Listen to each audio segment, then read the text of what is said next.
This tour was just when every single one of us who had done so much work, pushing inch by inch.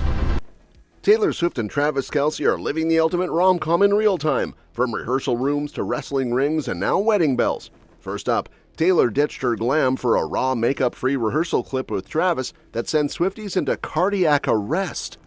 Then, the power couple partied it up post-Chiefs brawl like nothing screams love more than champagne after chaos. And while Taylor's skincare routine had fans checking their bank balances, Travis was busy telling The Rock he's ready to rumble, literally. I've been dreaming about this, been working on my moves in the living room for years, trying to. Next thing you know, The Rock's teasing him about baby names. My babies, just like, you, Jason, and like one day you'll know Trav.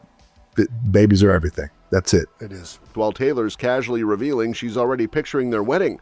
Big hair, big love, and apparently even bigger plans for the ultimate Swift-Kelce spectacle. Taylor Swift just pulled the ultimate plot twist. She went barefaced on camera. Yup, no red lipstick, no signature cat eye, just raw, real Taylor. And of course, she dropped the surprise in the most Taylor way possible, a behind-the-scenes video teasing her new 6-part docuseries, The End of an Era. Basically, she's letting fans peek behind the curtain of her mega 51-city Eras tour, the one that's broken about every record in existence, and giving a first look at her and Travis practicing that now legendary London performance. The teaser dropped on her Instagram, and insiders say fans basically short-circuited the internet. We have broken every single record you can break with this tour. The footage shows Taylor and Travis secretly rehearsing their choreography before he made his surprise stage debut in June 2024. And let's be honest, no one expected an NFL tight end to suddenly pull off Broadway-level choreography, but Travis clearly didn't show up to mess around. He rocked a tux and top hat like he was born for the spotlight, hoisting Taylor like a pro during her Tortured Poets Department segment. But behind the glam, it was hours of sweat, practice, and probably a few "wait, lift me like this" moments. In one clip, Taylor's completely makeup-free, running through grueling rehearsals for her 3-hour set. She's seen hugging Travis from behind, and let's just say, Swifties didn't miss that one. Insiders claim she used this moment to reflect on how the tour wasn't just a show, it was every ounce of effort from her team finally clicking together. She also sprinkled in moments with friends like Sabrina Carpenter and Ed Sheeran, just casually reminding everyone that her friend group is basically the Avengers of pop music. And speaking of moments that had Swifties losing their collective minds, Taylor and Travis didn't waste any time keeping that energy rolling. Straight from stage lights to club lights.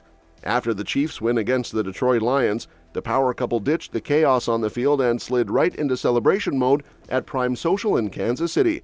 And honestly, they looked like they were living their best post-game life, all smiles, zero drama.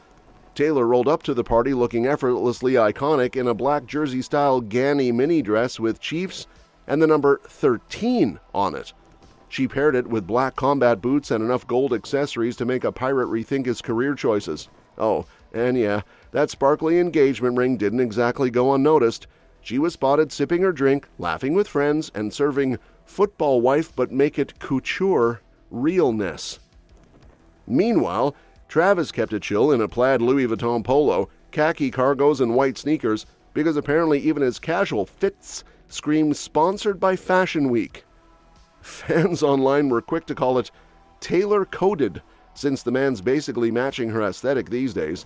Guess that's what happens when you date the queen of coordinated eras. You start dressing like one.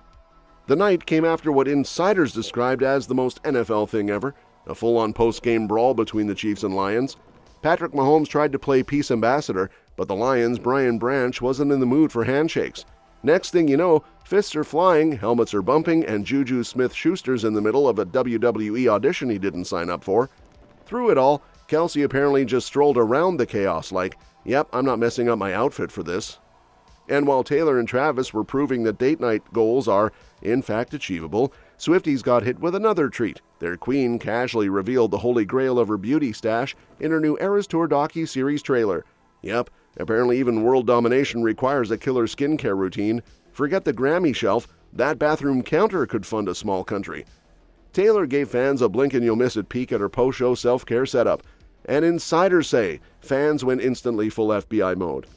Lined up along her bathtub were enough fancy bottles to make Sephora jealous, including a $27 Dr. Barbara Sturm body cream that promises to restore elasticity. Translation? Keeps you looking like you haven't danced through 3-hour stadium shows in 30-degree humidity. It's got all sorts of botanical-sounding ingredients too, like elderberry blossom and white almond extract, which sounds more like a tea at a wellness retreat than something you slather on after performing Cruel Summer. Then there's the Tata Harper Regenerating Cleanser. $88 for a bottle that buffs, polishes, and allegedly evens skin tone. Because of course Taylor's face wash probably has a higher IQ than most of us. And for that famous blonde mane, she's using Christoph Robin's volumizing shampoo and conditioner with rose extracts.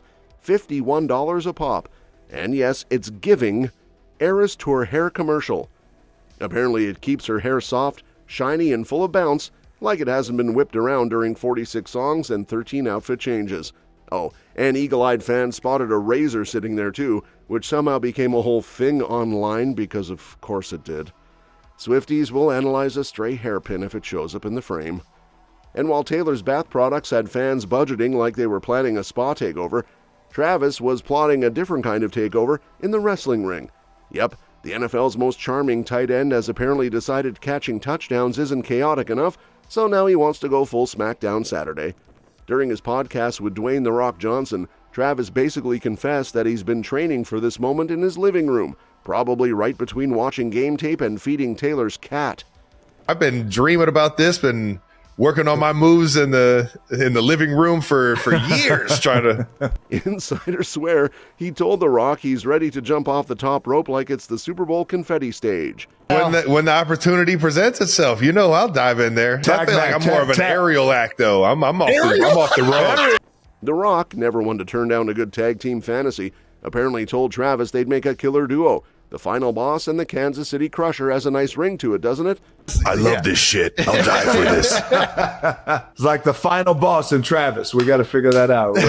Fans immediately started designing fake WWE posters online, and let's be real, we'd all pay good money to see that entrance.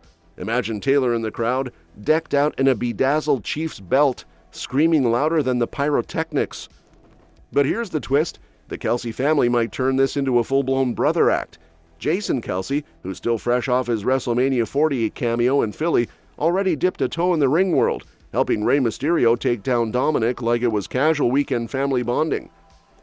What did you think of Jason's WrestleMania appearance? My laughing is an indication. Very brief. No. It's not. Insiders say AEW's Jeff Jarrett's been sliding into their DMs, offering both brothers a chance to make some real noise. And honestly, tell me the Kelces walking into a wrestling arena together wouldn't instantly crash pay-per-view? And while the Kelce brothers were planning a possible WWE debut, Dwayne "The Rock" Johnson decided to switch gears from body slams to baby fever, specifically Travis and Taylor baby fever. Yup, he went from talking about top ropes to talking about toddlers real quick. During the latest New Heights episode, The Rock got all sentimental about being a girl dad, and according to insiders, started throwing that dad energy straight at Travis like a spiritual Hail Mary. Basically, he was like, Jason's already in the dad club, time for you to clock in, Trav. My babies, just like, you, Jason, and like one day you'll know, Trav, babies are everything. That's it. It is. And of course, Jason jumped in, totally agreeing and bragging that once your first kid shows up, life turns into one giant Disney montage meets diaper disaster. The first one pops out. It's like, okay, my entire hierarchy of priorities is completely shifted. Just like that. In an instant. Seriously, it's crazy. You'll see, Trev. The Rock wasn't letting it go either. He even joked about putting some baby voodoo on Travis and Taylor. We're putting that voodoo onto you and Taylor right now. Let's be honest, that probably sent Swifties into full meltdown mode, already designing baby merch that says Chief in Training. Insiders say Travis laughed it off, but you could tell the man was trying to play it cool while silently calculating how many diapers fit into a Louis Vuitton duffel. And honestly, it's not like the topic came out of nowhere. The two just got engaged, and apparently the couple's already talking about adding a mini tight end or a future pop star into the mix. Sources say starting a family is definitely part of their dream plan, and they might not wait too long either. Taylor's in a great place career-wise, with her latest album The Life of a Showgirl dominating charts, and she's finally got the breathing room to think about, well, babies instead of Billboard. So while The Rock's manifesting baby booties and lullabies for the Kelce Swift household, Taylor's already shifting gears to a much shinier topic, the wedding. Yup, the pop queen's basically got a Pinterest board from heaven and a mental guest list longer than a Super Bowl halftime show. She's been teasing bits and pieces about it while promoting the life of a showgirl, and fans are eating it up like it's a new secret track drop. Now, she hasn't started full-blown planning yet, no spreadsheets, no cake tastings, but she's got the vision, and that's all it takes for a Swift-level spectacle to start brewing. One insider spilled that Taylor's been bouncing wedding ideas between her promo appearances like she's in her own rom-com montage. First, she joked about inviting everyone she's ever met, which, knowing her, would mean the venue needs its own zip code. Then there's the part where she said small weddings are too stressful. Yeah, because nothing screams peace and quiet like a 10,000 guest extravaganza featuring half the music industry and the entire Kansas City Chiefs roster. I know it's going to be fun to plan because I think the only stressful weddings are the ones where you have a small amount and people are on the bubble. Yeah. Right? Yes. And you have to evaluate or assess your relationship with them. Yeah. To see if they should be there. She's even been handing invites like party favors. BBC's Greg James apparently scored one. He's going to do that as soon as he sees you at our wedding. Is like, that's going to happen. Like, he's just going to... Whoa. Oh, did I... Am I coming? Obviously. And when the Graham Norton show host joked he might have just made the guest list, Taylor didn't deny it. In fact, she doubled down, saying if she tried to keep it intimate, she'd just end up overanalyzing who got snubbed, an honestly fair point. So you're going big? I just mean that I was going to invite you to it. Meanwhile, Ryan Seacrest decided to shoot his shot as the officiant. And Taylor, being Taylor, said she was honored. She's turning her own wedding into the pop culture event of the decade, and she hasn't even picked the flowers yet. That's all for this video, folks. We'll see you next time.